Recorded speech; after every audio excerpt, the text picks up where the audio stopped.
Hi Flosstube friends, and welcome back to Fairy Tales and French Knots.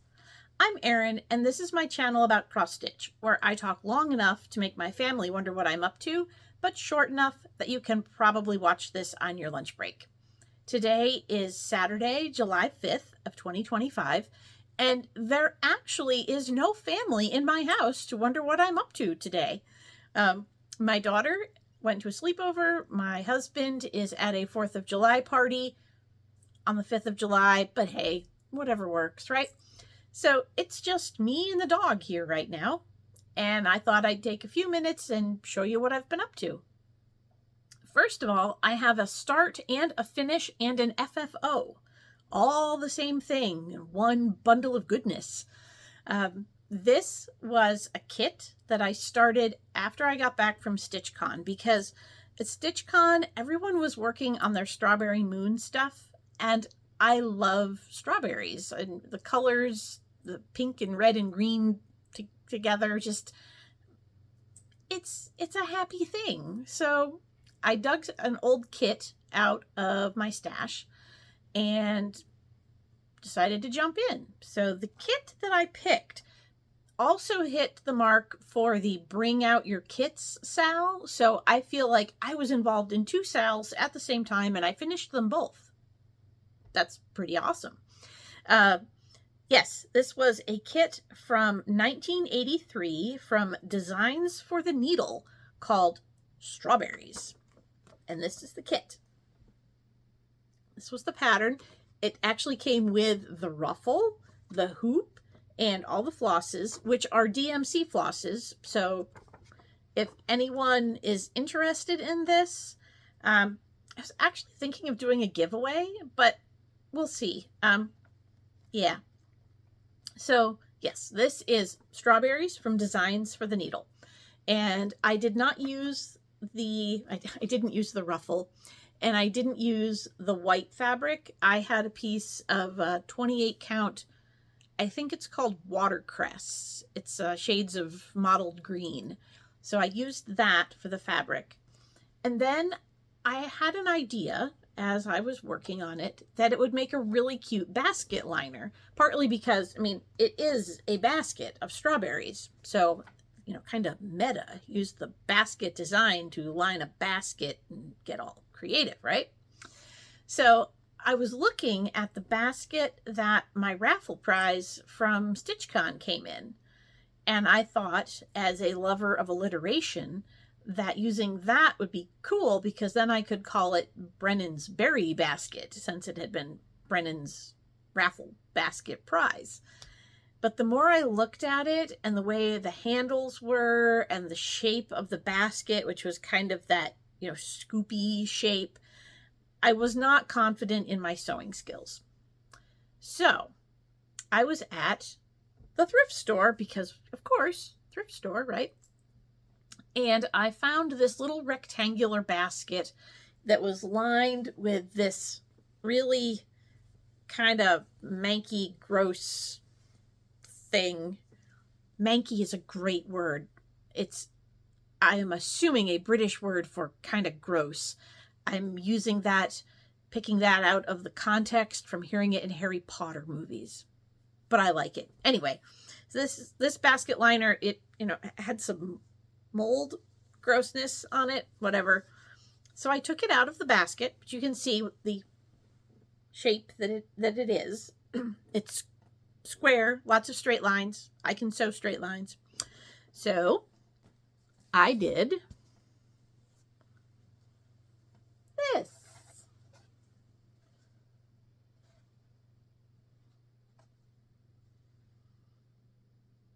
There's the strawberries on the watercress fabric. It actually, the reds, they look like they compete a little bit on camera, but in real life they don't, because of the two different shades of red in the berries. So the darker red berries are kind of this color, and the brighter red ones are a little more this, and this is nowhere near as electric red as it looks on my camera. So yes, and I made a little pillow to fit inside it. These buttons I actually got at the thrift store as well in a old tin for 99 cents. It was a tin full of buttons. So with Joann's gone, a tin full of buttons for 99 cents. Yes, please. So here's my little pad in the bottom, little cushion. And then I went into the trunk in the basement from my childhood and I found this little bear. I used to have a thing for bears wearing clothes, or little animals wearing clothes in general just amused me. So she sits in the basket. And we have a strawberry basket. Oh, isn't that funny? So there it is. Stitched, finished, FFO'd, all done. You might notice I left the bee off. There is a bee on the pattern. I didn't like it. Nothing against bees. And I do like a good bee-themed pattern, but I didn't like it on here. Maybe it's because I was working on it at work, at lunch, outside, and there was a hornet nest in the picnic area where I was stitching. It looked too much like hornet, not stitching it. So, all done. So there's that. I've also been making quite a bit of progress on A Poet's Heart from Cozy Egg. And here's that piece. I've got one more line in the middle of this wing to do, and I think there's a word here, and then I'll have this whole side of the pattern done. I have another page, obviously, but yep, that's getting done.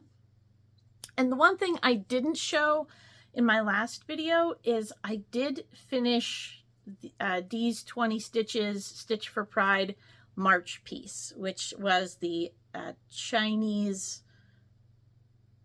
warrior design. It's been so long since I finished it and read the learning piece that my brain has lost that trivia. So, but here's my stitched piece. All done. I did iron some interfacing to the back, and I have it all ready to scrapbook because that's what I'm going to do with these pieces. I've been checking the dimensions. They'll all fit on 8x8 scrapbook pages. So I'm going to put each one on a page or two, depending on how much information there is about them and how I get it all laid out in my head. So yeah, then I can explain, you know, what this symbolizes and the significance, so I don't have to explain this and try to remember it all when I show it to people. So this is the March Stitch for Pride piece, all done. And let's see, what else have I been working on? I had a new start just last night, actually. I really like the Bent Creek Summer Snapperland pieces, but I don't like all of them. So I don't want to do all 4, I think.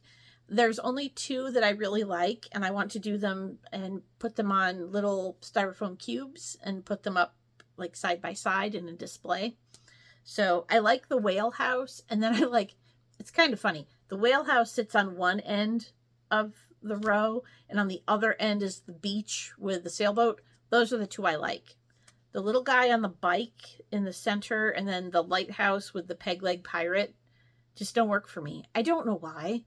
Maybe it's because I feel like, first of all, riding a bike on a beach is really, really hard. And why would you want to ride your bike toward a peg leg pirate? That seems like a poor life choice. So anyway, I'm not going to stitch those 2 middle squares.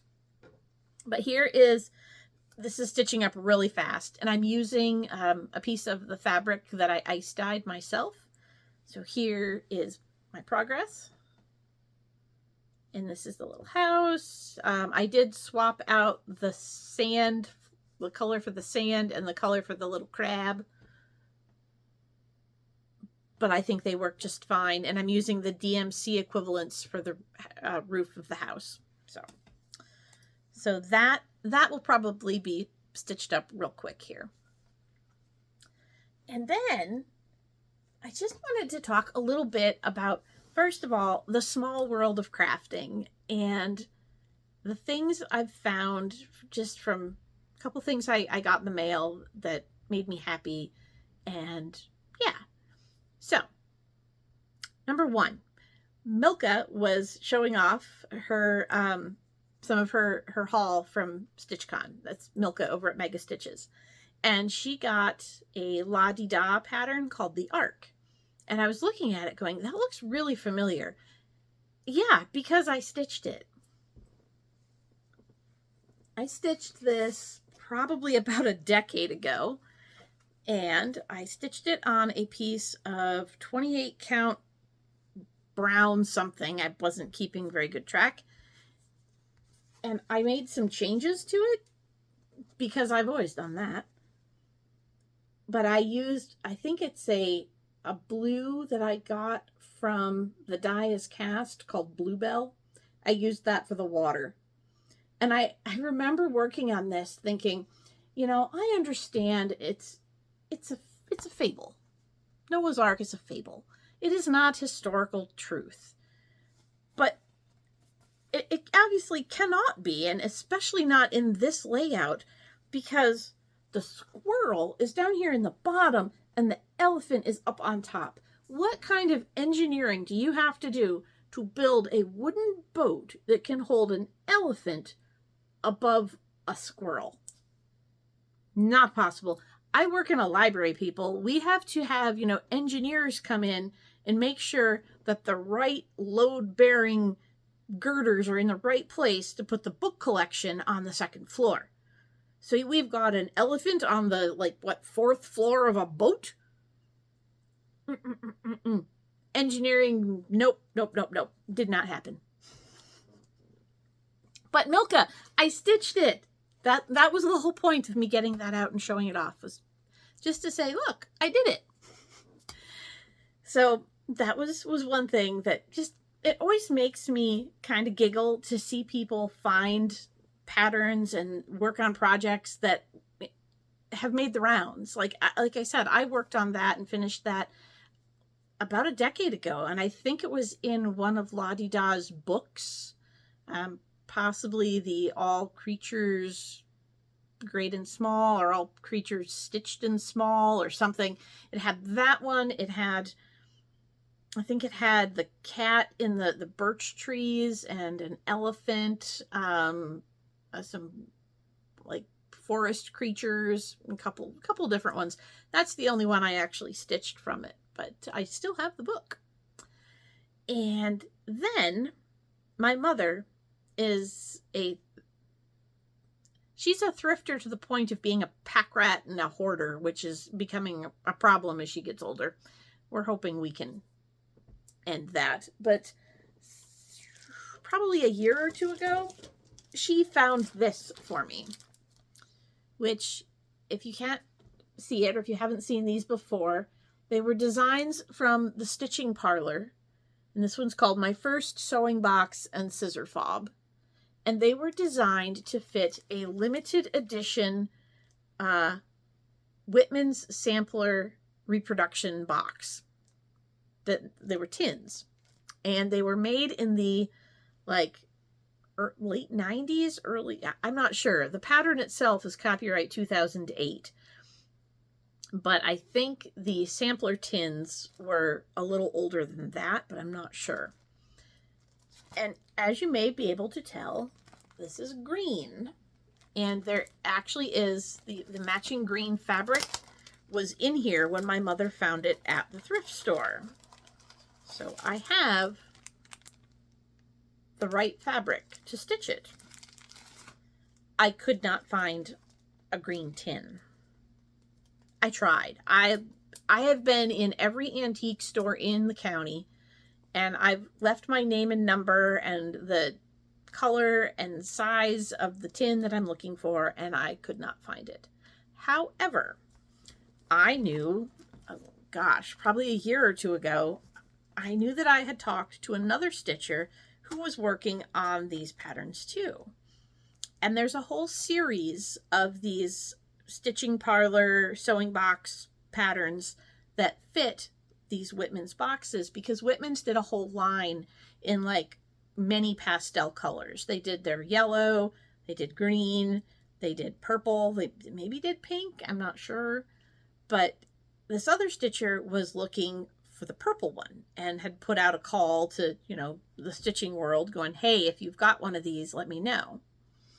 I didn't. But I've always been looking for that because that's been stuck in my brain. Like, there might be one out there. Maybe I'll find it.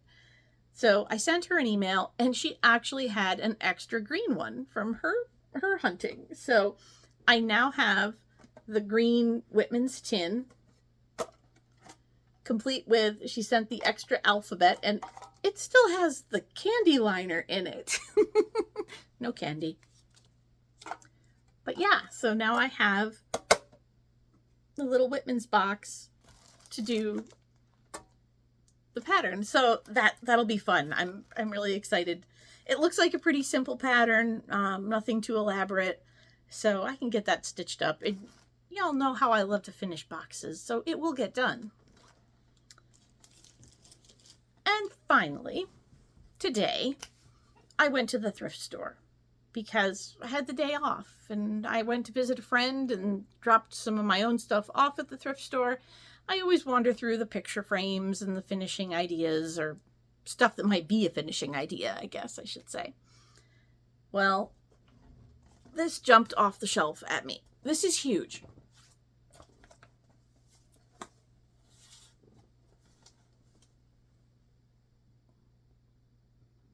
I know it's a shepherd's bush. And here's the thing.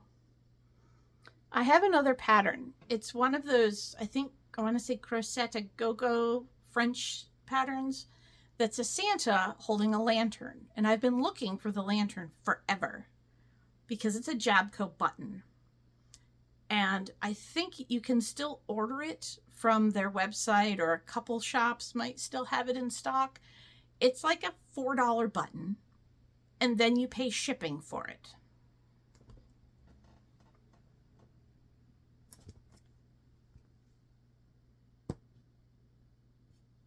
There it is. There's also one of the moon buttons. There's a star. There's a mitten over here. There's a little dove. These buttons are hard to come by, especially out here where I have no LNS that's within a 2-hour drive.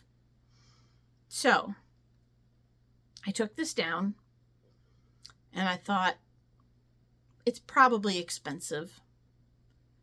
I don't know if I really want to pay a lot of money to take it apart for the buttons. People, it was $4.99. $5. And part of me, it feels a little guilty because I'm going to take this apart. And this has been professionally framed by Michaels. There's still a sticker on the back. But it is not my style. And honestly, the stitching, it's done on like that burlap with pearl cotton, and there's some kind of wonky stitches. And the other thing I can do is the row with the snowmen in it, I can turn those into a couple hearts for our Hearts for Hospice for our embroidery guild. So I don't feel as guilty as I could. It was $5. I mean, just those buttons alone to order for another project would have costed me $20. So I couldn't turn down a $5 piece of needlework. And it also keeps me humble because $5. $5. That's a lot of work. That is way more than $5 worth of work. There's no name, there's no signature, there's no date stitched in it. I have no idea who did this or when. But I mean, did they take it to the Salvation Army and decide they didn't want it? Maybe. I have no idea. But it's mine now for $5. So that's what I've been up to for the past couple weeks. Strawberries and tombstones, and I'm still trying to organize my craft room. Been thinking I really ought to do a craft room tour because this room it's a fascinating place. You never know what you'll find. Things move around a lot. And that's part of the problem, like why I don't want to do a tour of it, because it's frequently a mess. Kind of like, you know, my brain from time to time. I know where things are, but there is no way if I told someone, go into my craft room and get something, I know that it's in that cabinet underneath the table, possibly the third drawer, but if it's not in the third drawer, it might be in the second, or maybe it's over on the sewing table. I can do that. No one else would ever do that. And will probably sell all my stuff at the Salvation Army for $5. So, with that in mind, folks, remember, you are all amazing. You do amazing things. So go out there and make something, and I'll see you later. Bye.